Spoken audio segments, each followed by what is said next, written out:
Hi guys, big boss హౌస్లో ఇప్పటికే 3 వారాలు పూర్తి 4వ వారం నామినేషన్ ప్రక్రియ ఎంతో హాట్గా జరుగుతుంది. నాగార్జున వీకెండ్లోనే చెప్పుకుంటూ వచ్చారు నామినేషన్ అనేది ఎంతో ప్రత్యేకమైనదని. అయితే ఇప్పటికే సందీప్, శోభా శెట్టి, శివాజీ వీరు ముగ్గురు నామినేషన్లో లేకుండా పవర్ అస్త్రతో అయితే ముందుకు వెళ్ళిపోయారు పర్మనెంట్ కంటెస్టెంట్స్గా.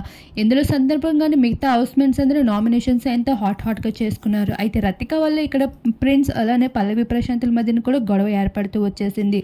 ప్రిన్స్ అలానే రతిక క్లోజ్గా ఉండడం పల్లవి ప్రశాంత్ ఏమాత్రం ఇష్టపడట్లేదనే విషయంపై అయితే ప్రిన్స్ అయితే నామినేట్ చేస్తున్నట్లు ఇప్పటికే పలు వార్తలు బయటకి వచ్చాయి. అందరికీ తెలిసిన విషయమే, హౌస్లో రతిక ఇద్దరితోనే మంచిగా గేమ్ ప్లే చేసుకుంటూ వస్తుంది. ఇద్దరితోనే మంచి ఫ్రెండ్షిప్ అంటూ అలానే కొంచెం లవ్ ట్రాక్ కూడా నడపడం అందరం గమనించాము. ఇదే సందర్భంగా నాగార్జున ఈ వీకెండ్లో మాట్లాడిన మాటల ప్రకారం పల్లవి ప్రశాంత్ అలానే ప్రిన్స్ వీరిద్దరు నామినేషన్ ప్రక్రియ కూడా వేసుకోవడం జరిగింది. ఇక చూసుకున్నట్లయితే హౌస్లో శోభా శెట్టి, శివాజీ, సందీప్ కాకుండా మిగతా హౌస్మేట్స్ అందరూ నామినేషన్లోకి రావడం జరుగుతుంది.